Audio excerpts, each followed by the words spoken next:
For weeks now, I've been putting in extra hours at the office, working late into the night. The reason? I wanted to finish my work early and spend more time with my kids, especially during breakfast and school runs. It's been a routine I've been sticking to diligently. But tonight, something unusual happened. My boss recognized my dedication and allowed me to leave halfway through my usual shift. I felt relieved. It was a reward for all the hard work I'd poured into a project that was now finally completed. As I drove home, my thoughts were filled with anticipation of some quality family time. I was looking forward to seeing my little ones tucked safely in their beds. However, what awaited me at home was beyond my wildest expectations, and not in a good way. When I walked through the front door, a shocking sight froze me in my tracks. There, on our beloved sofa, was my wife in a compromising situation with some other guy. My mind went blank, and I instinctively grabbed my keys, rushing out of the house in disbelief. Now, I find myself back in the familiar confines of my office, trying to make sense of the chaos that has suddenly engulfed my life. My phone is buzzing incessantly with calls and texts from my wife, each message begging me to return so she can explain everything. But at this moment, I just can't. I'm seething with anger and confusion.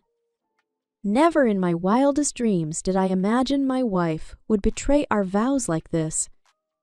We've been married for well over a decade, and although we've had our fair share of arguments, who hasn't?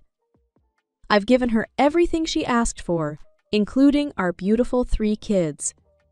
Now I find myself standing at a crossroads, completely lost and unsure of what steps to take next. I desperately need advice, as I'm grappling with the overwhelming sense of betrayal and hurt that has shattered my world. Update. It's been only 9 days since I last shared the shocking news of discovering my wife in a compromising situation with her affair partner on our sofa. Let me start by saying that the situation has now escalated to unimaginable proportions, and I hardly know where to begin. I've had to take time off work, and I won't be returning until I'm emotionally ready to face the world again. Some of you wondered why I didn't resort to violence against the guy involved. Well, one reason I refrained from that was the fear of getting arrested, which could have led to social services getting involved and complicating an already messy divorce process. Following your advice, I promptly took action to secure our financial assets. I removed my wife from access to our kids' trust funds and my personal bank account, just in case she tried to drain them dry. Mind you, she has her own account for the money she earns at her job. Shockingly, she attempted to empty the accounts just 2 days after my initial post. For the record, I had already taken care of paying the bills for the house and cars even before this chaotic situation unfolded. I didn't waste any time. I went to the doctor for an SATD check just days after my last post, and fortunately, I received a clean bill of health. Then, I had a lengthy meeting with a team of divorce lawyers to understand the next steps. Given my background as a computer technician, I have remote access to our home computer and the secondary laptop the kids use for school. Well, what I discovered was beyond belief. My dear wife had carelessly left herself logged into her Facebook account. In a sea of messages, I stumbled upon countless exchanges with her affair partner, filled with photos, explicit messages, evidence of bills paid for hotels, and arrangements for their secret rendezvous. As it turns out, this affair has been ongoing for a staggering 7 years. Her affair partner happens to be the little brother of her best friend, and she initiated this affair when he was just 19. All this evidence has been handed over to the lawyers, and there's no turning back now. I have to wait for a few months, to initiate the divorce process due to the pandemic backlog in the legal system. Furthermore, any remnants of trust in our marriage have been utterly shattered, making it clear that no amount of couples counseling can salvage what's left. 4 days ago, I finally returned home, packed her bags, and showed her the door. The kids are with me, and after a difficult conversation with all 3 of them, they now understand that Mommy won't be coming back, but they can still see her. Despite my anger towards her, I refuse to be the parent who withholds access to the kids. My in-laws and my own family are now aware of what their daughter and sister have done, straining her relationship with them. Her best friend publicly criticized me on Facebook for walking out on her and the kids. My brother-in-law even posted a link to my Reddit post on Facebook, resulting in widespread knowledge of the situation before the post was taken down. As for my wife, I haven't spoken a single word to her since that dreadful night, and all communication will now go through the lawyers. I have text messages from her threatening to ruin me in court, accusing me of being controlling and abusive, but I forwarded all these to my legal team. The latest development in this saga is that I'm awaiting the results of a paternity test to determine if the kids are mine. The affair partner insisted on being tested to confirm if the younger 2 are his. But for the time being, the kids are with me, and my wife has chosen to live with her affair partner. Update number 2. 2 tests have come and gone, and the journey has been quite the roller coaster.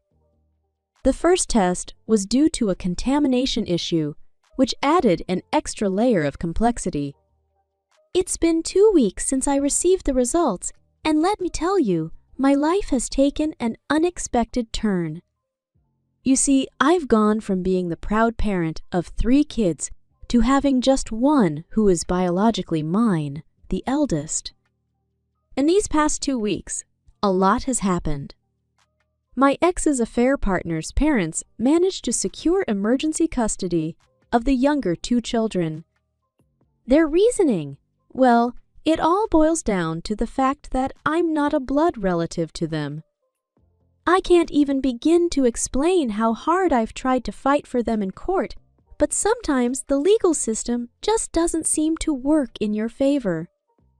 Now, I'm doing my best to stay strong for my son, who is my biological child.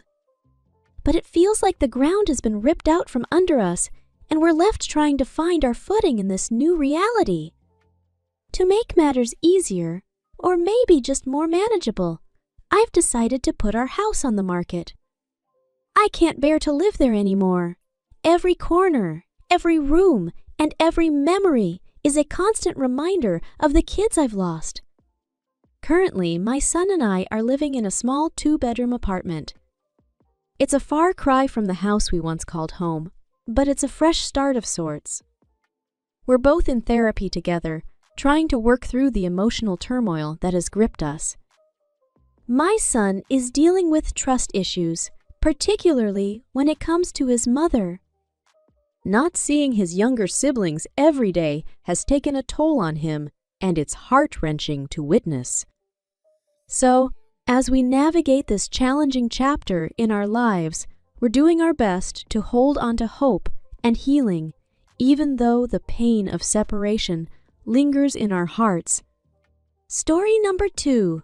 My wife has figured it out. 5 years ago, shortly after my divorce, a new chapter in my life began when I met a woman at a concert. She was a bit younger than me, but there was an instant connection, and we ended up spending time at a bar with my friends after the show. It was a fun night, and we decided to exchange numbers. Back then, I wasn't really into social media except for Facebook, and that was mainly to keep up with my kids' school and activities. So, we didn't become Facebook friends. We just stuck to texting each other. Initially, our texts were pretty casual, occasionally a bit flirty, but nothing that hinted at any sexual interest. Surprisingly, we both lived just 20 minutes away from each other, yet we never took the step to meet up or see each other in person. Over a few weeks of texting, we realized that we were both planning to attend the same concert again, this time in another city. It was going to be a guy's weekend for me and a girl's weekend for her. On the day of the concert, she and her friends met me and my friends beforehand. We decided to do some bar hopping together. Her friends were all younger than mine, and I was the only single one in my group. We noticed that none of these girls were wearing wedding rings, so we assumed they weren't married. Since we were all just friends, their age didn't bother me much. At the time, I wasn't looking for a serious relationship anyway. After visiting a few bars, we headed to the concert. Her friends had floor tickets, while my friends and I had seats. I figured that would be the end of our night together. But as it turned out, right after the concert, she texted me and asked if I wanted to join her for more drinks. She was at a place near my hotel, so I agreed. I went out expecting to meet her and her friends, but it ended up being just her. It was a pretty quick change of plans, and we headed back to my hotel almost as soon as we met up. It was quite an unexpected twist. After that night, she began coming over to my house during the day. My job allowed me to work from home, and she had some flexibility in her schedule for work, related travel, so she would visit after my kids went to school and leave before they came back. Sometimes she was practically at my place for the entire school day, even on days when it wasn't my turn to have the kids. Our relationship never involved nighttime meetings or weekends. It was more of a friends, with benefits arrangement, which suited me perfectly. I was deeply involved in my children's lives, even coaching their sports teams, so it never interfered with my responsibilities or my time with them and my friends. I made it clear to her from the beginning that I wasn't interested in a committed relationship, especially not with someone much younger who might want to start a family. I was done having kids. She understood my stance, and she also claimed that she wasn't looking for a serious relationship. This dynamic continued for almost a year until I met someone new, my now wife. I decided to end things with the woman from my past, and she was fine with that too. Afterward, we never exchanged texts again, and life moved forward. A year after I met my wife, we tied the knot. 2 years ago, I unexpectedly crossed paths with the woman from my past again, this time at a neighborhood gathering.